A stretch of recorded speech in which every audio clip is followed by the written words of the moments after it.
안녕하신가요? 저는 50대가 되도록 결혼 한 번 안 해본 아줌마입니다.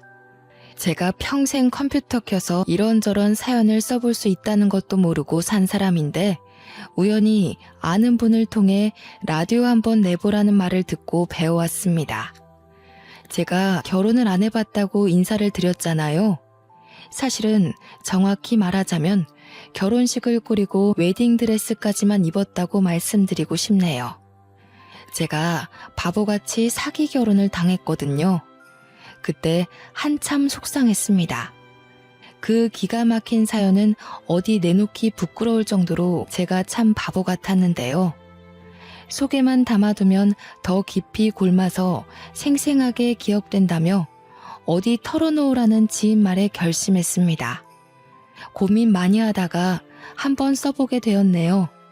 글을 써가는 내내 서툴고 말씨 하나하나가 투박할 테지만 넓은 아량으로 들어주셨으면 합니다. 저는 30대 때 부모님을 두 분 다 여의었고 하나 있는 친언니와 단둘이 집을 구해서 살았어요.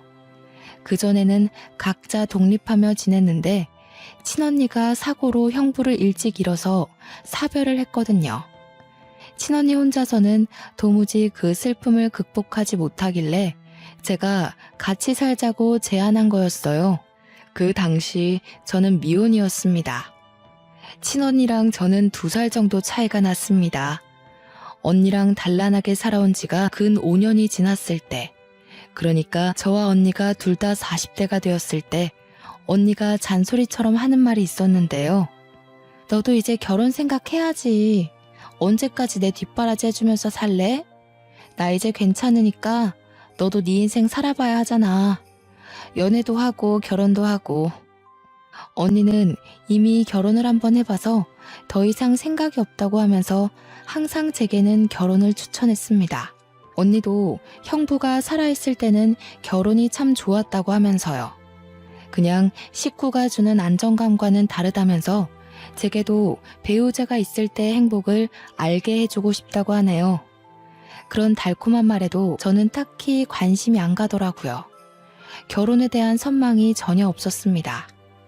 언니는 제가 자기 때문에 인생을 허비하고 있다고 생각했는데 저는 전혀 그렇게 생각하지 않았거든요. 언니랑 지내면서 제 나름 삶이 즐거웠고 또 가족과 함께 지내니까 옛날 생각나서 좋았단 말이죠. 언니한테 그렇게까지 말해봤는데도 언니는 제가 50 되기 전에는 꼭 남자를 붙여줄 거라고 신신당부를 하지 뭡니까? 저는 그런 언니를 더 말릴 생각은 없었어요. 사실 그냥 하는 말인 줄 알았거든요. 그런데 역시 말렸어야 했나 봅니다. 제 기준에 언니가 그렇게까지 하면서 제게 남자를 찾아주려고 한 줄은 상상도 못했어요. 당시 제가 40 중반 정도였는데 나이가 제 나이 정도면 매칭 아니고서야 남자를 만나기 힘들다는 겁니다. 자연스럽게 만나려면 이상한 동호회를 가입해야 하는데 거기는 너무 위험해질 수 있으니 너무 위험 요소가 많으니 차라리 돈 주고 믿을 만한 결혼정보 회사에 등록하는 게 좋다고 하대요. 이때 설마 싶었습니다. 무슨 돈까지 들이면서 남자를 만나냐고 됐다고 손사래를 쳤는데도 언니는 꼭 죽기 전에 해봐야 하는 게 결혼이라면서 저를 업체에다 등록해버렸지 뭐예요. 저는 생전 그런 것에는 발 담글 생각이 없었던 사람입니다. 그렇게까지 남자를 만나고 싶지도 않았고요. 언니가 이미 등록하고 와서 저한테 사실을 말해줬는데 괜히 남사스럽더라고요. 다 늙은 나이에 결혼정보회사라니. 당시에는 창피해서 얼굴이 다 빨개졌습니다. 그런 데는 돈 많은 사람이나 조건 좋은 사람들 있는 곳 아니야? 아니면 젊은 사람들이나 희망이 있지. 나는 직장도 변변찮고 나이도 많잖아. 괜히 돈 버리는 짓 했네. 지금이라도 물을 수 없어? 거기는 웃긴다. 당사자도 아닌데 왜 확인 연락이 없대? 식구라서 민증이랑 가족관계 증명서 가져가면 등록해주더라. 그리고 이 좋은 걸 왜 몰라? 우리 또래도 생각보다 많아. 오히려 우리 또래가 더 많을 수도 있지? 젊은 사람들은 알아서 기회가 찾아오는데 우리같이 나이 있는 사람은 기회가 적으니까. 내가 정말 좋은 남자 해달라고 했으니까 기다리고 있어봐. 언니가 너무 서두르는 느낌이 없지 않아 있었지만 이때만 해도 언니의 생각보다는 언니가 마음대로 그런 큰 돈을 들여 일을 벌인 것에만 신경이 가 있었어요. 그렇다고 다툰 건 아니에요. 언니가 제 걱정을 많이 생각해서 그랬단 걸 아니깐요. 저는 언니와 함께 개인 애견 카페를 차려 운영 중인데요. 그 사망보험금으로 차린 카페예요. 그래서 부모님이 주신 선물이라 생각하고 정말 열심히 공부해서 운영해 나갔죠. 평소 강아지를 좋아하는 언니와 제 마음이 맞아서 시작한 사업이었고 아파트 단지 주위에 있어서 가족 단위 손님들이 제법 많이 와요. 그래서 먹고 살 만큼은 벌고 있었습니다. 그러나 그게 어디 대놓고 자랑할 만한 재산은 아니었어요. 결혼업체에 등록하려면 내부 사정을 하나하나 밝혀야 했을 텐데 제 형편없는 조건으로도 되는 게 있었나 보더라고요. 그게 민망해서 언니한테 슬쩍 물어봤는데 언니는 그것도 업체마다 커트라인 조건이 다르다고 자기가 알아본 업체는 신생업체였는데 그래서 커트라인이 다소 낮게 잡혀 있었다네요. 언니도 자세히는 모르지만 어떤 손님들 하는 얘기를 엿듣고서 그곳을 찾아가 봤다고 합니다. 이미 엎질러진 물이고 환불도 안 된다고 하니까 저도 그만 될 대로 되라 식으로 마음을 놓아버렸어요. 그렇게 한 4개월이 흘렀을까요? 언니가 예전 엄마와 같은 병으로 몸져 눕게 된 거예요. 이미 완치 시기를 놓친 유방암이라고 했습니다. 언니가 스스로 입원을 한 뒤에 저한테 연락이 왔었는데요. 저는 그 전화 한 통을 받고 나서야 처음으로 언니의 지병을 알게 되었습니다. 너무 놀라서 장사를 접으면서까지 언니 간병에 올인을 했는데 알고 보니까 언니는 이미 자기의 병세를 알고 있었던 겁니다. 내가 사망보험금 들어놨거든. 우리 동생 혼자 두고 가는 게 미안해서 언니로서 주는 용돈이야. 누구 주지도 말고 너 혼자 다 써야 돼. 남은 생 실컷 누리다가 나중에 우리 식구 다 같이 만나자. 먼저 가서 기다리고 있을게. 무슨 소리 하는 거야? 왜 그런 마음 약한 소리를 해? 진짜 나를 걱정하고 미안했으면 힘내서 살 생각을 해야지. 어차피 완치도 안 될 텐데 돈 들여서 뭐해. 힘든 상태로 연명만 하는 셈일 건데. 혹시 결혼업체에서 연락 안 왔어? 그거 연락 오면 꼭 받아야 돼. 지금 이 와중에 그게 문제야? 언니 앞날이나 걱정해. 내 일은 내가 알아서 잘할 테니까. 대체 왜 나를 나쁜 동생으로 만들어? 내가 언니를 위해서 노력해볼 수도 없게 왜 이제서야 얘기를 했냐고. 제가 그때 언니를 얼마나 나무랐는지 모릅니다. 화가 나서 원망스럽기까지 했어요. 그럼에도 언니는 그동안 자기 힘들 때 옆에 있어줘서 고마웠다고, 끝까지 같이 못 있어줘서 미안하다고 그간 못했던 고백들만 할 뿐이었습니다. 언니는 몇 번 치료를 받았는데도 암세포가 번지기만 할 뿐 의사도 더 이상은 가망 없다고 했고 그렇게 호스피스로 옮겨졌어요. 그곳에선 입원한 지 일주일 만에 급격한 컨디션 저조로 세상을 떴고요. 어쩌면 부모님이 돌아가셨을 때보다 더 힘들었던 것 같습니다. 제겐 정말 하나밖에 없는 가족이었거든요. 옆에 가족이 단 한 명도 남지 않았다는 건 생각보다 더 무섭고 혼자인 것 같은 기분이더라고요. 언니 장례를 마치고 언니랑 같이 썼던 방을 정리하면서 발견하게 된 것이 있었는데요. 하나의 봉투였습니다. 봉투에 제 이름이 써져 있는 것 보니 제게 주는 편지 같았어요. 그것을 읽는데 저는 언니가 왜 그렇게 제 옆에 남자를 두려고 했는지 알겠더라고요. 언니는 제가 이렇게 혼자 남게 될 걸 이미 알고 있었다는 겁니다. 자신의 몸 상태가 시한부라는 걸 알아서 제 옆에 오래 있을 수 없다는 생각에 그리 급히 서둘렀던 거였어요. 그리고 적당한 조건을 갖춰야만 업체에 등록할 수 있다는 커트라인도 언니가 자기 사망보험금을 추려서 부모님 것까지 10억이 되는 자산을 기재했기 때문에 통과된 거였고요. 저는 그 편지를 붙잡고 한자리에서 또 얼마나 울었는지 몰라요. 언니의 마음도 모르고 그저 원망만 하고 보낸 것 같아서 그게 너무 죄스러웠습니다. 부모님도 모자라 언니까지 차례로 다 떠나버리니 저는 정말 혼자가 되었더군요. 언니 말대로 옆에 배우자라도 있었다면 이 시간을 좀 더 수월하게 극복할 수 있었을까요? 저는 한동안 재기하기 어려울 정도로 집구석에 박혀서 울기만 했어요. 얼마나 울었으면 진이 다 빠져서 이틀간 잠만 자기도 했습니다. 그렇게 삶에 대한 의지를 놓아가던 어느 날 그간 한 번도 반응 없던 전화가 울렸는데요. 모르는 번호였습니다. 처음엔 안 받았어요. 그런데 연이어서 다시 울리더니 끊어지고 또 울리기를 3번이나 해서 받아보았습니다. 알고 보니 언니가 등록해놨던 결혼정보회사 연락의 연락이었어요. 죄송합니다. 제가 지금 사정이 안 돼서. 혹시 거기 들어간 돈 뺄 수 있나요? 100% 환불은 바라지도 않아요. 다만 조금이라도 괜찮으니 환불하고 싶은데요.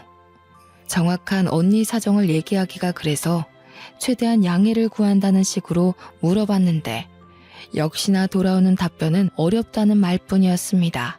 어쩌면 업장에서는 당연한 입장이잖아요. 그래서 저는 더 기운 빼서 환불받고 싶은 생각까진 없었습니다. 그렇다고 언니가 애써준 마음을 버릴 수는 없지 않습니까? 그래서 저는 언니가 주는 마지막 선물이라는 생각을 하며 할 수 없이 업체가 매칭해주는 남자를 만나게 되었습니다. 첫 번째 만남이 언니 장례를 마치고 처음으로 외출을 한 날이었어요.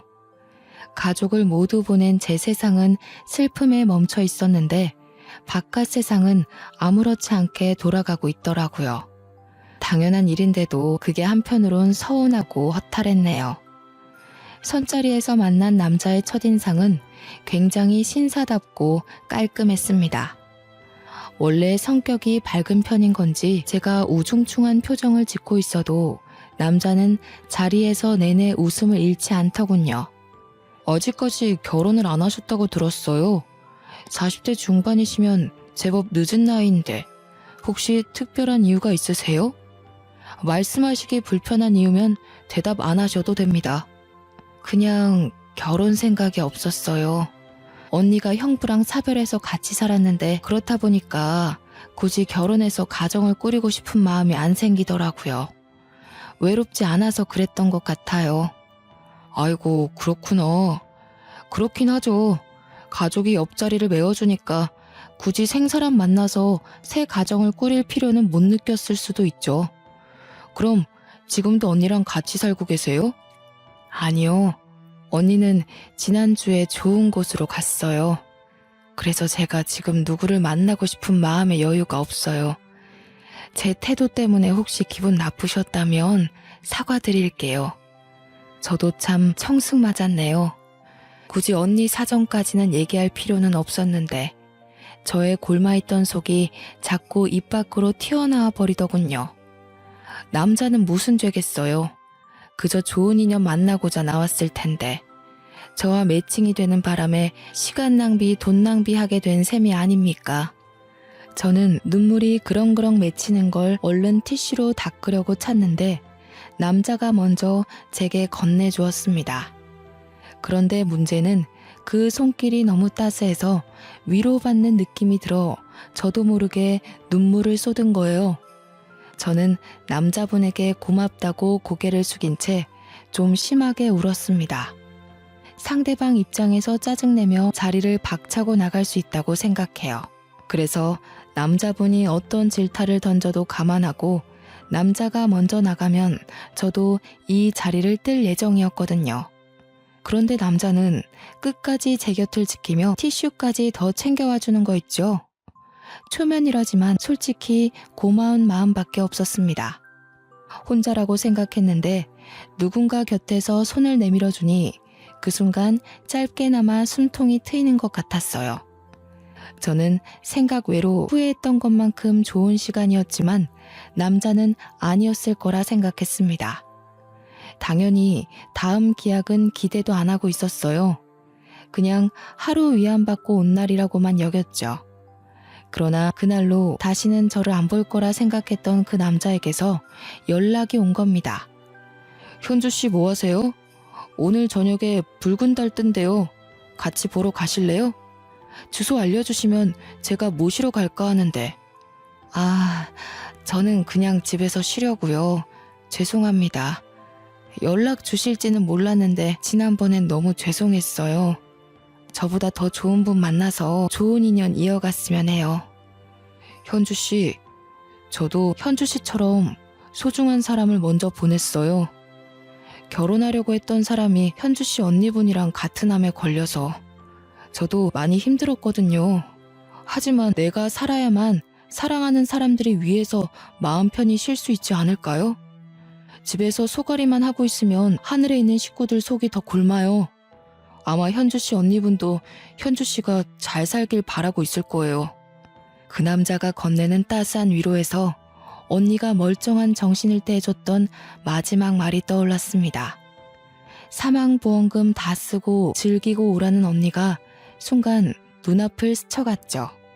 제가 가진 전 재산은 언니 사망보험금에 엄마 아빠 사망보험금까지 총 액수가 10억 정도일 겁니다.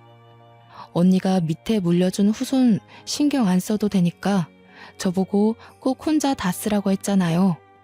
남자분이 저처럼 같은 경험을 겪어서 제가 남자분에게 끌렸던 것일까요? 그분의 따뜻한 위로에 크게 흔들린 저는 그때부터 남자분이 부르는 대로 밖을 나갔던 기억이 납니다. 그 남자도 결혼할 여자가 있었으나 결혼까진 못했으니 총각이었고 저도 처녀였잖아요. 아무래도 그게 저희 둘 사이를 급격히 좁히는데 큰 원동력이 아니었나 싶어요. 남자는 여자들이 좋아할 만큼 다정하고 배려심이 깊은 사람이었습니다. 늘 제 감정을 먼저 생각해주며 제 마음속 이야기를 경청해서 들어줬죠. 그 때문에 더 저는 마음 놓고 속내를 비쳤던 것 같네요. 그분 품에서 몇 번이나 언니를 그리워하며 울었는지 모릅니다. 아마 남자는 제가 아니었더라도 그 어떤 여성분들에게 신사 같은 분이 아니셨을까 싶어요. 그래서 남자분을 향한 제 마음에 어느새 사심이 깃들었다는 걸 알고서 접으려 했으나 어느 날 그 남자가 저한테 뜬금 고백을 하는데 내용을 듣고 깜짝 놀랐습니다. 현주 씨를 가까이서 지켜드리고 싶어요. 현주 씨처럼 이렇게 마음 여리고 순수한 분 옆을 감히 탐내서 죄송해요. 현주 씨가 괜찮다고 한다면 더 가까운 사이가 되고 싶은데 허락해 주시겠어요? 남자가 제게 반지를 주면서 청혼을 하는 거 아니겠습니까? 저는 솔직히 결혼은 애써 기대 안 하고 있었거든요. 제가 워낙 많이 울기도 했고 마음에서 언니를 쉽게 보내주지 못해서 남자분이 좀 지쳤을 거라고 생각했으니까요. 그래서일까요? 남자가 제 곁을 지켜주고 싶다고 청혼을 해주는데 언니가 저더러 배우자가 주는 행복은 좀 다르다고 했던 말을 온몸으로 느꼈네요. 그러면서도 한편으로는 살짝 고민도 했습니다. 제가 나이 50이 다 돼가기도 했고 그 나이 먹도록 해볼 건 나름 많이 해봤으나 결혼은 처음이라서 생각 없이 뛰어들기가 좀 망설여지더라고요. 제 나이면 도전이 어려워져요. 게다가 제 팔자에 결혼은 없을 거라고 이미 단념하고 산 지가 오래라. 그래서 남자가 해준 청혼을 받고도 솔직히 걱정 많이 했는데요. 문득 집에서 가족 사진을 보다가 결혼이란 낯선 세계로 뛰어들어 보길 마음먹게 되었습니다. 언니 말대로 결혼하면 지금보다 더한 행복감이 올 거라는 기대감을 만끽하기로 했죠. 그 남자가 만들어 놓은 인생 설계에 함께할 의지가 생기자 저 또한 좀 더 적극적으로 마음을 표현하게 되더군요. 남자는 제가 한 번도 받아보지 못한 이벤트도 많이 해줬어요. 이런 것에 대한 로망도 딱히 없이 살았는데 막상 받아보니까 너무 사랑받는 기분이더라고요. 가족이 곁에 없어서 다시는 웃지 못할 거라 생각했는데 저는 이렇게 슬픔을 잠시 잊을 만큼 행복한 나날을 보냈습니다. 다만 제가 걱정이 됐던 건 남자분이 특히 꽃 선물을 많이 줬는데 그 안에는 꼭 주얼리가 함께 동봉되어 있거든요. 이게 한두 푼 하는 게 아닐 텐데 기념일도 아닌 날마다 이렇게 선물을 주니 남자에게 부담이 되진 않을까 싶어 걱정되는 거 있죠. 희석 씨, 왜 자꾸 돈을 써요? 이게 다 얼마래? 이렇게까지 안 해줘도 저 충분히 희석 씨 마음 알아요. 이러면 제가 미안해지잖아요. 내가 있는 게 돈뿐인걸요? 현주 씨한테 내 모든 걸 걸겠다는 표시예요. 그리고 현주 씨가 곧 제 사람이 될 거잖아요. 제 것한테 제 마음 퍼주는 건데 뭐 어때서요? 이쯤에서 업체에서 본 정보가 다시 떠올랐는데요. 이 남자는 20억 자산가로 기재되어 있었어요. 직원한테 듣기로 술 브랜드 공장을 운영한다고 했던 것 같네요. 그래서 정말 이만한 돈이 부담되지 않을 만도 했죠. 또 남자 말대로 저희는 곧 결혼을 하게 될 사이니 서로에게 주는 마음의 표시는 우리 모두의 것이 되는 거나 다름없다는 말도 일리가 있더라고요. 저와 남자는 다툼 한 번 없이 이렇게 무난한 만남을 지속해가고 있었습니다. 행복한 하루만 계속되던 중 한 번은 제가 남자를 집에 초대한 적이 있었는데요. 결혼하기 전에 제 집을 소개해드리고 집에서 밥 한 끼 해주는 게 예의라고 봤기 때문이에요. 그 당일에 제가 얼마나 진수성찬을 차려놨는지 몰라요.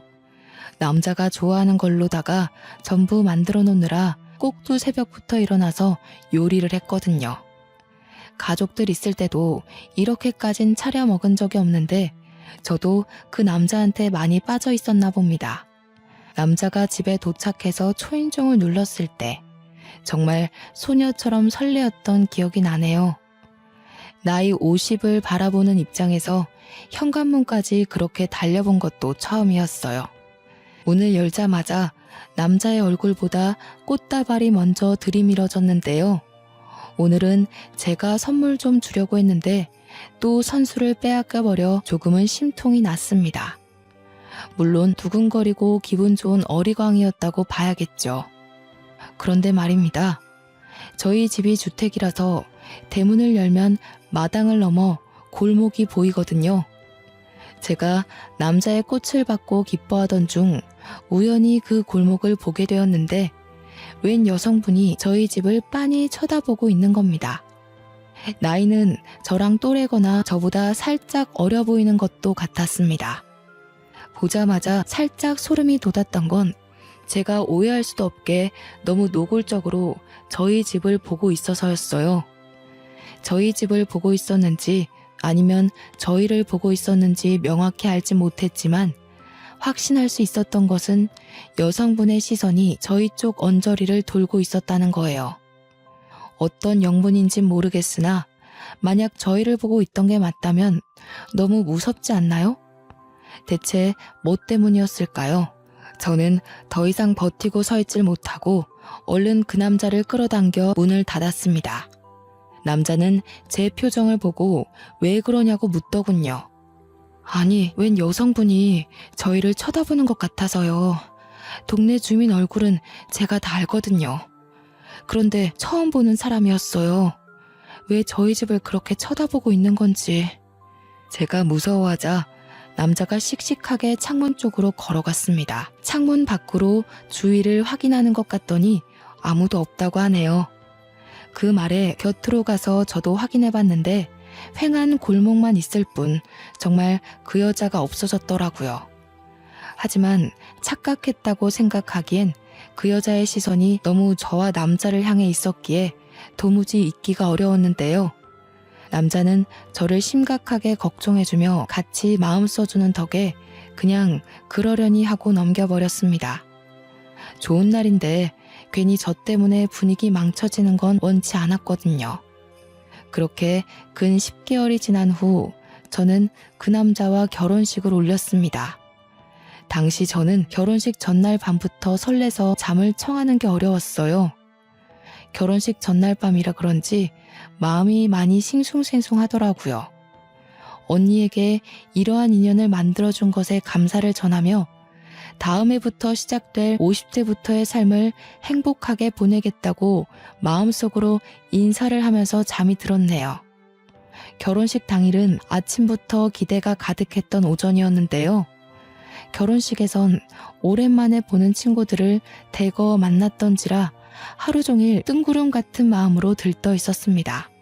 그런데요, 사람들 발길이 뚝 끊긴 시점에서 지인이 아닌 모르는 여자가 신부 대기실로 들어오는 겁니다.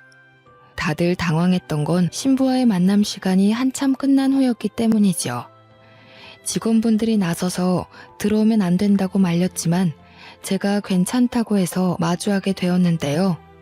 못 보던 분인 것 같은데 혹시 신랑 쪽 하객이세요? 제 신랑은 아마 지금 입장 준비하느라 바쁠 거예요. 식장 입구에 한번 가보시겠어요? 네, 신랑분 보러 왔습니다.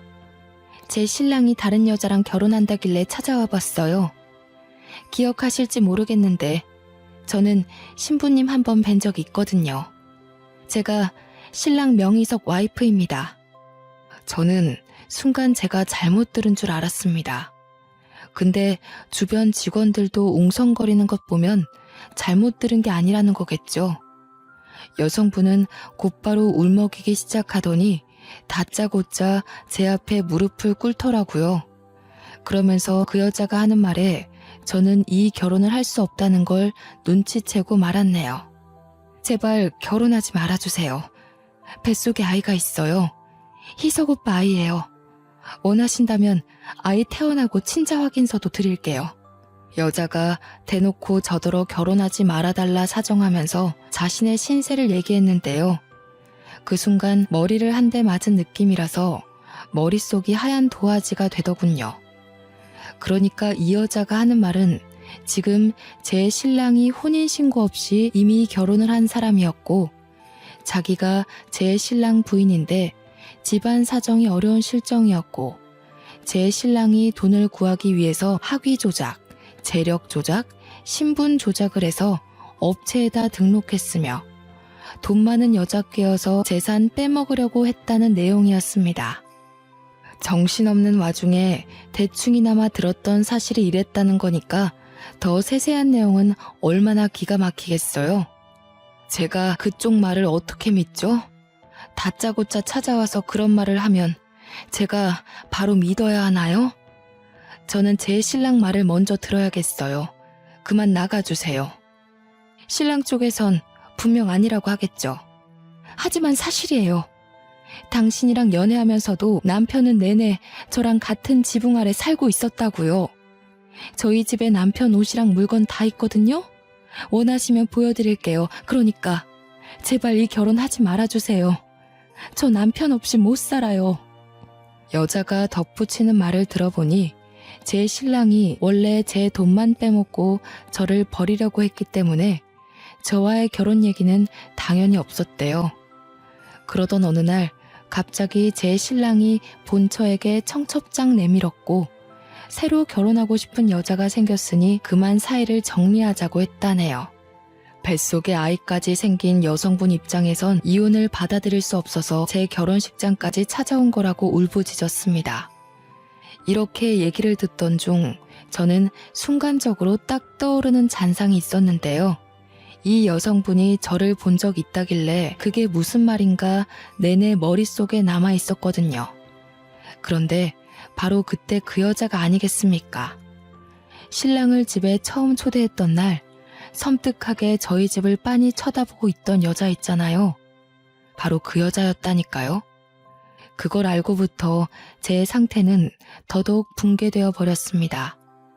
여성분은 계속해서 제 앞에서 오열을 하고 있고 저는 입장 10분을 앞두고 멍 때리기만 했고 직원들은 상황이 상황인지라 차마 입장해야 된다고 재촉하지 못했죠.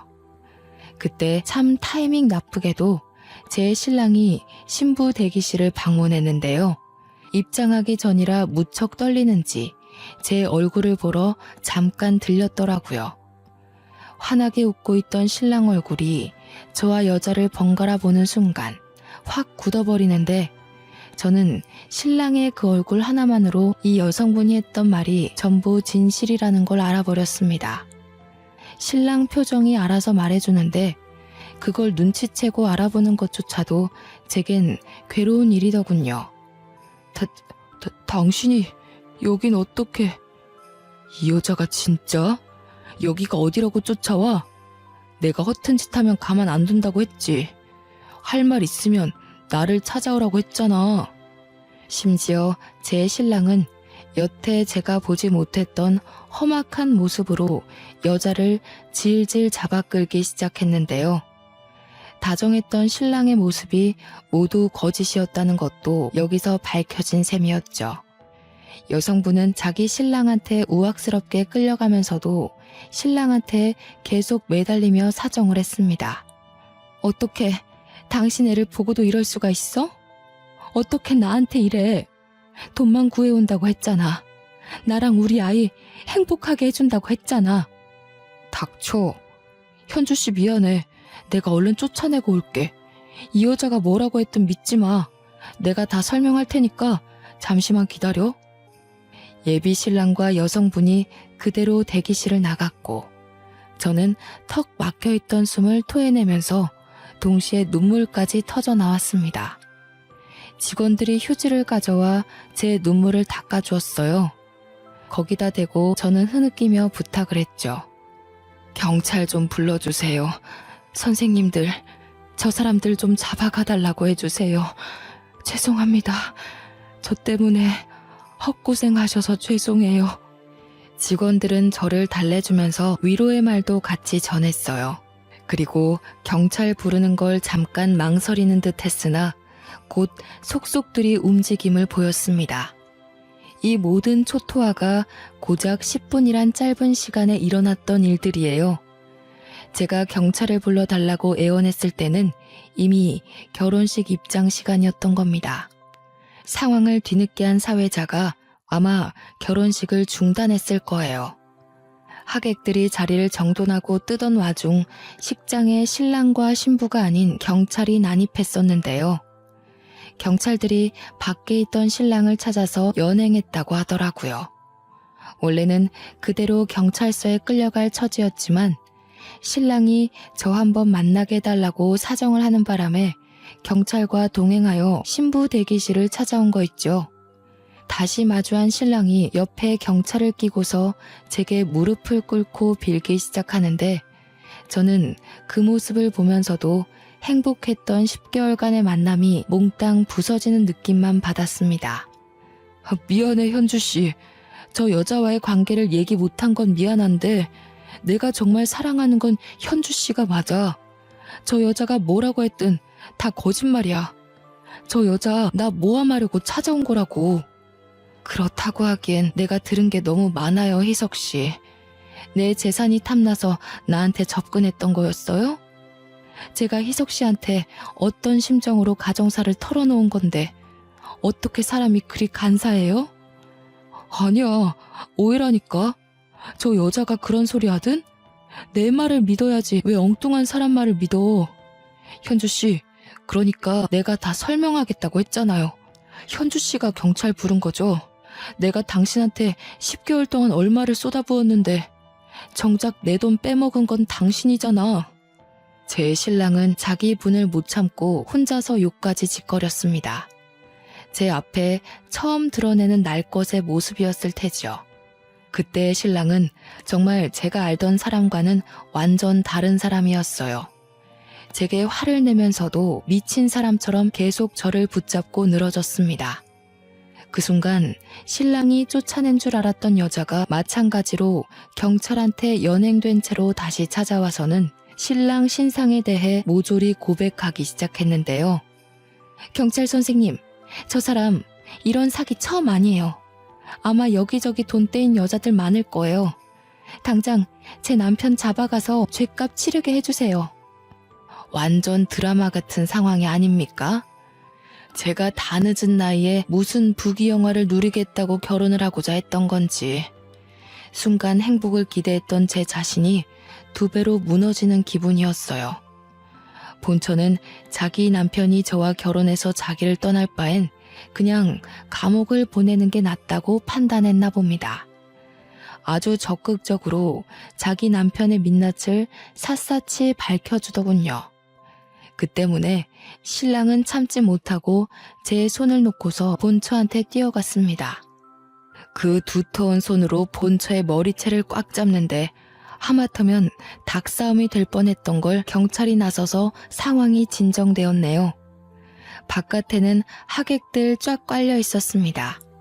저는 일부러 얼굴 비추지 않고 한참 신부 대기실에만 있었어요. 친구들이 저를 걱정해서 만나고자 했으나 당시 저는 아무도 보고 싶지 않았던 듯합니다. 한참 그곳에서 울기만 했거든요. 그리곤 정신을 차려서 신랑과 그 여자를 고소했습니다. 당연히 사람 신원을 제대로 파악하지 못한 결혼정보회사에도 손해배상을 청구했고요. 제가 웬만하면 재산을 대거 사용해 본 적은 없는데 정말 엉뚱한 곳에 아까운 돈을 써버린 셈이 되었네요. 변호사님 도움을 받아서 최대한 소송할 건 모두 했으나 차마 상간녀 소송은 못했습니다. 어찌 보면 저야말로 그 여성분에게 상간녀 아니었겠어요? 변호사님 말로는 제 신랑이 사실혼 관계였다는 걸 숨겼고 저는 그가 유부남인 걸 모르고 있는 상태였으니까 위자료 청구 소송이 들어오더라도 당연히 기각될 거라고 하더군요. 그런데도 하지 않았습니다. 그냥 긴 싸움을 하고 싶지 않았던 것 같아요. 그런 곳에 더는 기운 뺄 마음의 여유가 없었던 거죠. 그렇게 힘든 시련을 마무리 짓고 저는 식구들을 한데 모아놓은 묘자리를 찾았습니다. 언니, 내가 결국 이 모양 이 꼴이 됐어. 괜히 잘 살아보겠다고 욕심내서 그런가 봐. 그냥 우리 강아지들 데리고 평범하게 지내다가 갈게. 이런 모습으로 찾아와서 미안해.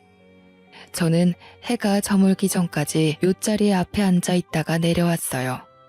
이미 카페 개들은 우리 집에 있었고 내일부터 다시 카페를 오픈해야 되니 개들을 옮기기 전에 매장 청소를 해야 했습니다. 그래서 늦은 저녁쯤 카페를 찾았죠. 그런데 카페 앞에 누가 서 있더라고요. 손님이 찾아온 건가 싶어서 내일부터 정식 운영한다고 말해주기 위해 다가갔는데 그 남자 손님은 다름 아닌 얼마 전 제 결혼식을 참석했던, 그러니까 고등학교 때 사귀었던 남자친구였습니다. 나이 50에 남자친구란 말을 입에 올리는 것이 여전히 어색하네요. 안 오는 줄 알았는데 네가 이 카페 주인 맞지? 전화를 해볼까 하다가 고민하고 있었거든. 시간 되면 얘기 좀 할 수 있을까? 저와 이 친구는 고등학교 때 사귀었다가 서로 붙은 대학이 멀어 자연스레 헤어진 경우였는데요. 어쩔 수 없이 헤어진 거라 당시에는 엄청 힘들었는데 시간이 약이라 잊을 수 있었던 기억이 나요. 나 여기 아파트 살고 있거든. 지난번 지나가다가 너 우연히 보고 설마 했는데 맞구나. 조금 더 빨리 용기 낼 걸 그랬다. 친구가 저와 대화하고 싶다고 해서 저는 우선 카페 문을 따고 들어가 음료를 대접했습니다. 결혼식 때 왔다고 했는데 저는 못 봤거든요. 그렇다면 신부 대기실에 인사를 오지 않았다는 건데 왜일까요? 혼자 의문을 가지고 있던 찰나 친구가 하는 말에 모든 게 이해가 되었습니다. 결혼식일 많이 힘들었지. 내가 너를 좀 더 빨리 알아봤다면 네가 그런 고생은 안 했을 텐데. 혹시 지금은 만나는 남자 있어? 너만 괜찮으면 나 너랑 다시 시작하고 싶어. 조금 놀랐습니다. 친구가 제게 아직도 마음이 있는 줄은 몰랐거든요. 결혼식 때 제게 인사하지 않은 이유도 다 저에 대한 미련을 떨치지 못했기 때문이었던 거죠. 친구는 저를 첫사랑이었다고 칭하며 한 번도 저와 함께했던 순간처럼 설렘을 느껴본 적이 없다고 하더군요. 너무 오래된 마음이기도 했고 저를 만날 용기가 없어서 내내 마음 한켠에 두고 살다가 친구들을 통해서 제 결혼식을 알게 되었다고 해요. 결혼하는 저를 보고 그만 자기도 완전히 저를 잊으려고 했으나 제 결혼이 틀어진 걸 보고선 자기는 그걸 기회라고 봤다는 겁니다. 힘든 일 겪어온 사람 앞에서 이런 소리해서 미안해. 그런데 지금이 아니면 내가 또 나중에 후회하고 있을 것 같아서 찾아왔어. 그랬구나. 그런데 어쩌지? 난 이제 결혼할 생각이 없어. 나야말로 미안해. 나는 그냥 우리 강아지들이랑 같이 사는 게 제일 행복하다는 걸 알아서 더는 다른 것에 욕심내지 않기로 마음먹었거든. 저의 조심스러운 거절에도 친구는 괜찮다고만 했습니다. 꼭 결혼을 해야만이 서로가 함께 있을 수 있는 거 아니지 않냐고. 그냥 옆에만 있게 해달라고 하네요. 관계의 정리는 같이 지내면서 언제든 바뀔 수 있으니 억지로 관계를 정의 내리는 건 자기도 싫다고 하면서요. 그날은 제가 차마 확답은 주지 못하고 헤어졌는데요. 그 뒤로도 친구랑 같은 아파트라서 그런지 자주 보게 되었습니다. 친구는 제게 부담되게 다가오거나 선을 넘지 않았어요. 와서 손님이 많으면 카페 일을 도와주기도 했고 강아지들 관리에도 큰 보탬이 되어 주었어요. 그렇게 3년이 지난 현재까지도 저와 친구의 관계는 제자리 걸음 중입니다. 친구는 아직도 제 카페에서 개들이랑 시간을 보내고 저와 얼굴 마주하는 게 좋기만 하다고 하네요. 참, 친구도 아직 결혼을 안 했대요. 다른 여자한테 마음이 안 간다는 이유만으로 계속 결혼을 미뤄왔다고 하더라고요. 그렇다고 또 제게 결혼을 언급하는 건 아니었어요. 친구의 감정이 어떤지 제가 먼저 궁금할 정도로 친구는 자신의 마음을 묻어두기만 했죠. 남자한테 크게 당해서 결혼식까지 망쳐본 제가 바보 같게도 또 남자한테 흔들리고 있으니 얼마나 한심합니까? 감정이 앞서는 이 마음을 억누르는 것도 참 힘든 일이더군요. 그러면서도 한편으론 모른 척 제 감정이 시키는 대로 넘어가 볼까 싶기도 해요. 이 감정을 한 번 더 믿고 가봐도 되는지 지금은 그 생각으로 고민이 깊습니다. 사연을 이렇게 써내려가는 게 맞는지 기억을 떠올려보며 작성하느라 시간이 좀 오래 걸렸습니다. 남들에게 제 이야기를 전하는 게 역시 보통 일은 아닌 듯 싶네요. 하늘에서 허락해주는 제 세월이 어디까지인지 모르겠으나 제가 조금은 두려움을 걷어낼 필요가 있는 걸까요?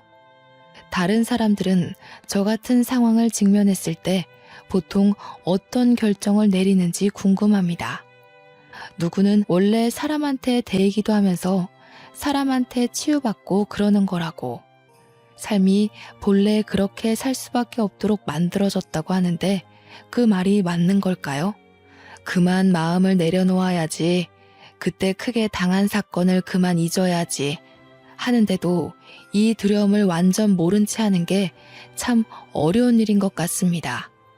그래도 그 친구한테 참 고마운 것이 있어요. 매일 곁에서 같이 있어주는 친구의 노력 덕분에 제가 혼자라는 생각에서는 벗어났다는 겁니다.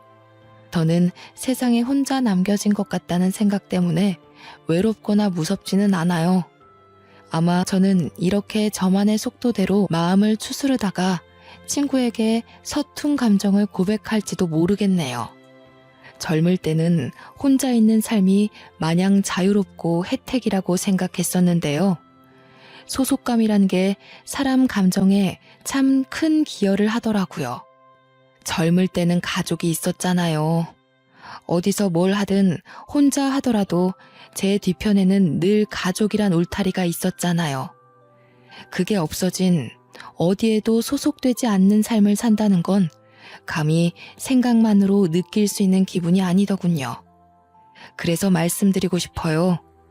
사랑하는 사람과 묶여있는 가족이 있다는 건 참 든든한 시간이에요. 너무 익숙해서 우리가 못 느끼는 것뿐이지 우리는 늘 가족한테서 조건 없는 지지를 받으며 살아가고 있다는 걸 꼭 기억하고 가족에게 사랑의 표현을 많이 해주시면 좋겠습니다. 먼저 겪은 입장에서 알려드리는 건데 이미 그런 가족을 잃고 나서 깨달음을 얻는다는 건 생각보다 많이 힘들어요. 그러니 꼭 있을 때 잘합시다. 끝마무리 인사를 어떻게 해야 할지 모르겠네요.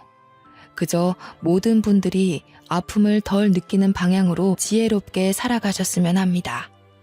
여태까지 경청해 주시고 관심 가져주셔서 고맙단 말씀 드리고 싶어요. 그럼 이만 글을 마치도록 하겠습니다.